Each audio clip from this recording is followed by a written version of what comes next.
तीर्थ में सोनकादि 88,000 ऋषि समस्त विराजमान हैं और सभी ऋषियों ने मन में बड़े प्रेम बस इस प्रकार मन में भाव लाया कि मानव का कल्याण कैसे हो, क्योंकि इतने समय पश्चात ये मानव शरीर की प्राप्ति हुई है।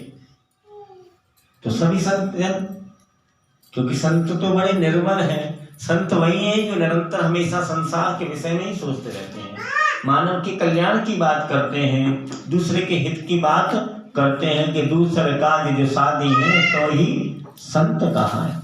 जो लोग दूसरों की बात करते हैं, दूसरे के काम को साथ देते हैं, दूसरों से प्रेम रखते हैं, किसी से ईर्ष्या नहीं रखते हैं, उन्हीं को संत कहा है।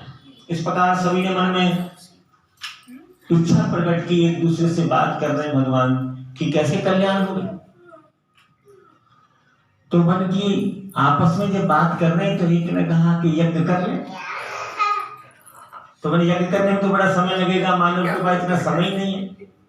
तो एक ने कहा कि वह कहीं गंगा जी या किसी तीर्थ में या किसी नदी में या सागर में स्नान कर ले। तो मैंने कि वहां जाने का भी समय नहीं है। और एक ने बीच में से कह दिया तो निरंतर बहुत सारे जीव हैं, इस मानव शरीर के होते हुए आप तीर्थ करेंगे तभी तो कल्याण होगा। यूं तो 300 वर्ष तक कछुआ जल में ही रहता है, मीन मतलब मछली तो जल में ही उत्पन्न होती है। कोई सुलभ सा उपाय हो गई जिसको मात्र करने से मानव की समस्त इच्छाएं पूर्ण हो जाए, ऐसा कोई सबब। दूसरे बोले अरे भाई पहाड़ पे चढ़ जाएंगे, ऊंचाई पे तब हो जाएगा।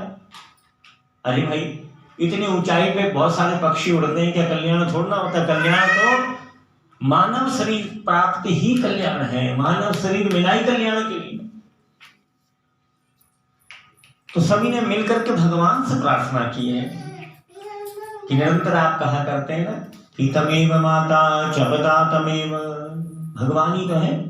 तमेव बंधु चस्का तमेव, तमेव विद्या द्रवणम तमेव, तमेव मम देव सर्वम देव। आप ही हमारे सब कुछ है भगवान।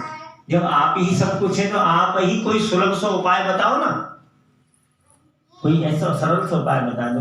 बड़ी भगवान की परम कृपा हुई, जब ऋषि मनन चिंतन कर रहे हैं उसी समय श्री सूत जी महाराज अपने शिष्य से पधारे और जैसे सूत जी महाराज को दर्शन किया सभी ऋषिगण खड़े हो गए और बड़े भाव सो सुंदर सो जयकारो लगायो, बोली सत्यनारायण भगवान की। सभी खड़े होकर के सूत जी को एक सुंदर से वट वृक्ष के नीचे वही नैमिषारण्य तीर्थ में एक ऊंचे से चबूतरा पे बिठाया, जो आज भी वहां नैमिषारण्य तीर्थ में विद्वान है। आप जाकर के दर्शन करो, तीर्थ है। और सूत जी महाराज बैठ गए, सबको बैठ गई को आग्रह किया, सभी ऋषि बैठ गए और बड़े भाव से बन की कहा कि समस्त जन आज संत एक जगह एकत्रित हो गए। भगवान कृपा हुई, संसार के कल्याण की बात चल रहे हैं। मानव अपने शरीर को लेने के पश्चात भी 183,99,999 योनियों को भोगने के पश्चात ये शरीर की प्राप्ति हुई है कि भगवान जब बड़का पेड़ बने तो कई बरस तक खड़े रहे, जल जीव बन गए तो कई बरस तक मगरमच्छ बन के पानी में पड़े रहे हैं। तमाम समय ऐसा आया कि इतने बरस तक ना जाने कितने बरस तक कौन कौन सी योनियों में हम जाने के पश्चात हमें मनुष्य शरीर की प्राप्ति हुई। और वहां में भी अगर मनुष्य को कल्याण नहीं हो गए, क्योंकि मनुष्य की शरीर की जो आयु 100 बरस अगर मान ले तो 50 साल तो सोने में गए और 50 साल जागने में गए। जो 50 साल का समय बचो है वो में कहीं आने जाने में समय लग गए हो तो मन की कल्याण कैसे होगा? क्योंकि शरीर पा करके तो इस संसार में कल्याण और सुख भोगने का कहीं ये नहीं लिखा है कि आप धन नहीं कमाए सेठानी। ये आप ये ना समझना कि ये नहीं कहा है कि आप धन नहीं कमाए। आप कई सारे मकान बनाए, कई सारे आपके पुत्र हों, दसियों आपके पुत्र हों, बहुत सारा धन आपके पास हो, जब कमा करके अपनी इच्छाओं को पूर्ण करके भगवान के अर्पण अपने आप और अपनी व्यवस्था को कर देवे, उसी को मोक्ष कहा है। कहीं ये नहीं कहा कि आप घर त्यागिए, कहीं ये नहीं कहा कि आप बालकों को त्यागिए। परंतु ईश्वर की ही मन की दी हुई है और ईश्वर का ही नाम, जैसे आप कहते हैं ना, तेरा तुझको अर्पण क्या लागे मेरा, तो भगवान का धन्यवाद करते ही निरंतर, कहीं वैराग्य ऐसा नहीं लिखा।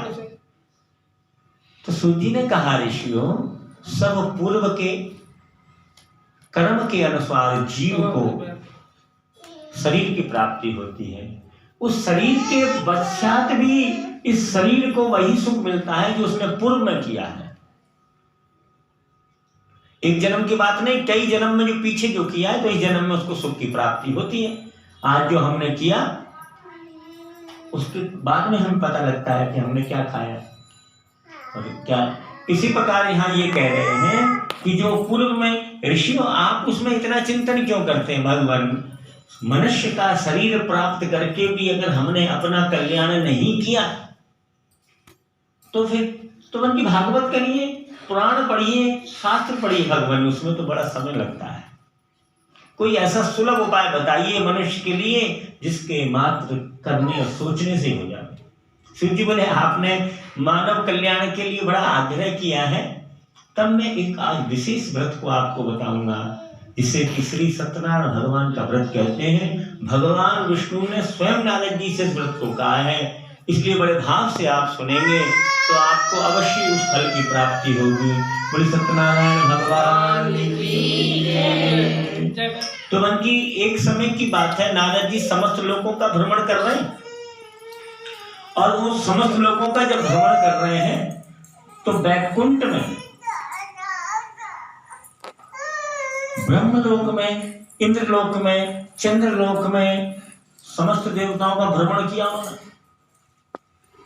आह, मृत्यलोक जहाँ जननी भूमि जो माँ है, जिसका कोई उत्तर नहीं है संसार में। माँ जो शब्द है वो सबसे छोटा है परंतु बड़ा है, जो उत्पत्ति है वो सबसे छोटा है। तो यहाँ इसी प्रकार से उन्होंने बोला है कि श्रीमन नारायण नारायण नारायण, श्रीमन नारायण नारायण नारायण, भजमन नारायण